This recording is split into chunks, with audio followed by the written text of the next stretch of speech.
नमस्कार, आप देखना शुरू कर चुके हैं झारखंड संवाद और अभी हमारे साथ में देख सकते हैं समाज सेवी अमित दोसांझ है। 2024 को लेके राजनीति में जो हलचल होने वाली है उसी को लेकर के खास बातचीत करेंगे। जी सर, अभी 2024 को लेकर के राजनीति में बहुत उथल-पुथल होने वाली है, इसको लेकर के क्या कहेंगे?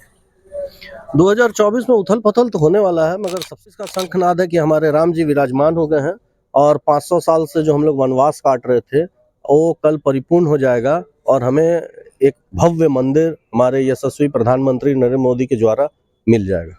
इसके अभी लिए चुनाव आने वाले हैं, तो उसको लेकर के क्या कहेंगे और किस तरह से अभी जो भी सरकार बन रही है, कौन पार्टी काम कर रही, नहीं कर रही, इस बारे में भी थोड़ा बताएं। चुनाव एक अलग मैटर है। चुनाव तो जिस प्रकार आस्था को देखा जाए तो 75% हिंदुस्तान में हिंदुओं की आबादी है और फरवरी जनवरी महीने में जिस प्रकार राम मंदिर का उद्घाटन हो रहा है, तो ये तो आप मान के चलिए कि नरेंद्र मोदी को हराना मुश्किल ही नहीं नामुमकिन है। तो झारखंड सरकार जो अभी वर्तमान में अभी हेमंत सोरेन है, उसको लेकर के उसकी मतलब किस तरह का कार्यशैली रहा है उनका? हेमंत सोरेन ने झारखंड में बहुत अच्छा कार्य किया है और प्रशासनिक तौर पे भी उनका तंत्र अच्छा है।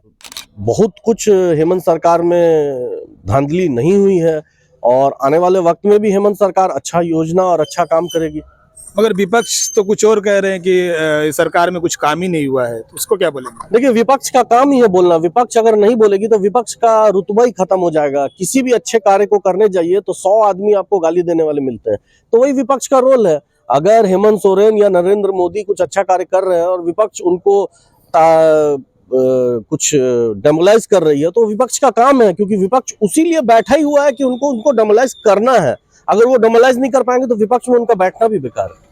मतलब अभी क्या 2024 में भी जो टक्कर होने वाली है, तो क्या लग रही है किसकी सरकार बन सकती है? देखिए, 2024 में हमारा जहां तक राजनीतिक कैरियर हमने जहां तक जाना है, पहचाना है, तो नरेंद्र मोदी की सरकार बनेगी, दो टूक, और उसमें कोई भी नरेंद्र मोदी को रोक नहीं सकता है। क्यों? क्योंकि गठबंधन में बहुत दरार है और सबसे बड़ी दरार तो हमारे बड़े नेताओं में है, जो कि आपसी मनमुटाव है, जो कि 70 साल की एज में भी अपना सत्ता का सुख नहीं छोड़ना मांगते हैं, सेकंड लाइन के नेता को खड़ा नहीं करना मांगते हैं।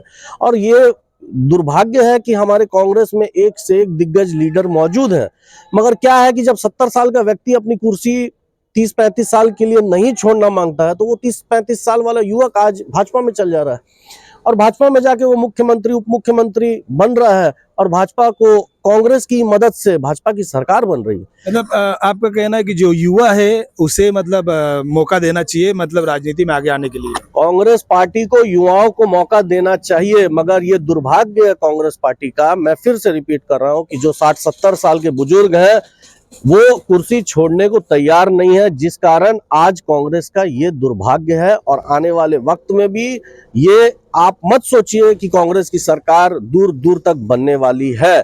क्यों? क्योंकि आप युवाओं को मौका नहीं दे रहे हैं। एक अकेला राहुल गांधी कुछ नहीं कर सकता, वो एक अकेला है।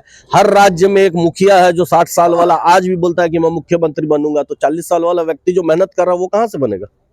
काफी बड़ी बात कही अमित दोसांझ जी ने। इनका साफ कहना है कि जो युवा है अभी युवा का मौका देना चाहिए, मगर यहाँ पे जो बुजुर्ग लोग टाइप का बैठ गए वही अगर राजनीति में बार बार आ रहे हैं, तो जो युवा अभी आना चाह रहे उसको नहीं मिल रहे हैं। जी, एकदम सही बात है। इसमें क्या मतलब, इसमें क्या मतलब, इसको किस तरह से और ये करेंगे? किस तरह से क्या? इसमें बहुत बड़ा एक्शन राहुल गांधी को लेना होगा। या तो उनको जो संरक्षक है, उनको जो लिखतम पढ़तम है, जो बोलने वाले हैं, जो समझाने वाले हैं, उनको सही दिशा निर्देश नहीं मिल रहा है। और हर राज्य में हर किसी की मोनोपोली होती है, वो उस मोनोपोली से क्या है कि हमारे राष्ट्रीय नेता को इधर उधर भटका दे रहे हैं, जिसके कारण राहुल गांधी का इतना मेहनत करने के बावजूद भी हम लोग इलेक्शन हार रहे हैं। उसका उदाहरण है राजस्थान, छत्तीसगढ़, हम लोग हार गए। क्यों हार गए भाई? हम लोग को पूर्ण बहुमत सरकार थी, इतना बड़े बड़े योजनाओं का किया था, सिलेंडर 500 रुपया कर दिया गया था, उसके बाद भी हम क्यों हार गए? क्योंकि आपस में ही मतभेद था। आप युवा को आने नहीं देना चाह रहे, आप अपनी बनौती समझ के बैठ गए उस कुर्सी पे। आप चाह रहे हम 80 साल के भी बूढ़े रहेंगे तो मुख्यमंत्री रहेंगे, ये नहीं चलेगा। नरेंद्र मोदी को देखिए, हर युवा को, जो मध्य प्रदेश में शिवराज सिंह चौहान थे, उनको हटा के नया मुख्यमंत्री बनाया, क्योंकि नरेंद्र मोदी की गारंटी है। वो नरेंद्र मोदी ने जितवाया है, नरेंद्र मोदी ने जिसको चाहे मुख्यमंत्री बनाया। मगर कांग्रेस में ये परंपरा चलते आ रही है कि जिसका पास पावर है, जिसके पास पैसा है, वो मुख्यमंत्री बनेगा। ये गलत है। जैसा कि देख रहे थे अभी अमित दोसांझ जी से हमने 2024 को लेकर के, राजनीति को लेकर के खास बातचीत की है। इसी तरह के अन्य बातचीत फिर में हम अन्य टॉपिक्स में करेंगे। तब तक के लिए जय हिंद।